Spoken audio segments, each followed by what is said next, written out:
Ma'am, I'd like to ask you, if I could, about the case involving Miss Jasmine Pace.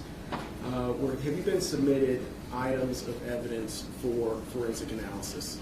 Yes, I have. I'm actually going to go in reverse order here. I'm handing you what's been marked for identification as Exhibit 209. Do you recognize this report?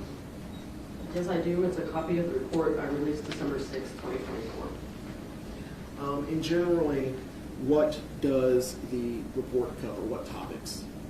This report covers the no analysis of all the evidence that I did not test. It's part of our policy to let the customer know what we did not test. Now, ma'am, what kind of caseload does the Tennessee Bureau of Investigation have in the forensic biology department that you work in? We get about 40 to 50 cases a month. 40 to 50? And of those 40 to 50 cases, how many items of evidence typically get submitted along with those 40 to 50 cases? It depends. We get a variety of different types of evidence. So we get some homicides, we get burglaries, we get sexual assault kits, and each of them differ in range for what we receive for each case. Does that generate a lot of work? Yes, it does. Are y'all able to keep up? Not at the moment. Okay. How long does it take for the Tennessee Bureau of Investigation to, test hypothetically speaking, a DNA sample along with some known standards? As in, If right I now, were to submit a sample today, how long would it take for it to work its way through the system? to work its way through the system and then get the case reviewed and analyzed, probably about 6 weeks. 6 weeks. Back in 2022, was that the case? No, it was not. Okay. What's the difference between now and back in November of 2022?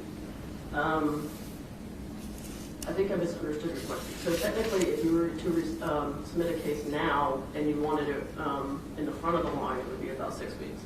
We still have about a 6-month backlog for violent cases. So for homicides and assaults and so forth, there's still about a 6-month backlog. The sexual assault kits have a lower backlog at the moment. Okay. So if this case were a homicide, it would still take at least 6 months to get items back? That is correct.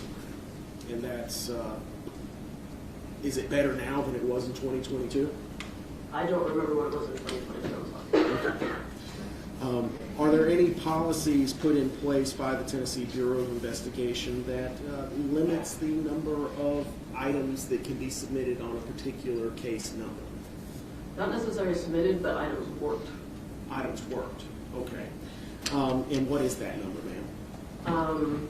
Again, it's different per actual type of case. On a homicide, it's up to 10 probative items. On a sexual assault kit, it's probably the kit. Additional items after that are a case-by-case basis. A burglary is like 2 items. It really depends on what type of case it is. The report that's sitting in front of you that's labeled 209, is this something that's generated in the regular course of business of the Tennessee Bureau of Investigation? Yes, it is. And is it a report that you yourself generated on or about the 12th day of December 2024? The 6th day of December. 6th day of December 2024. Yes. Your Honor, I move to admit the evidence 209. You judge.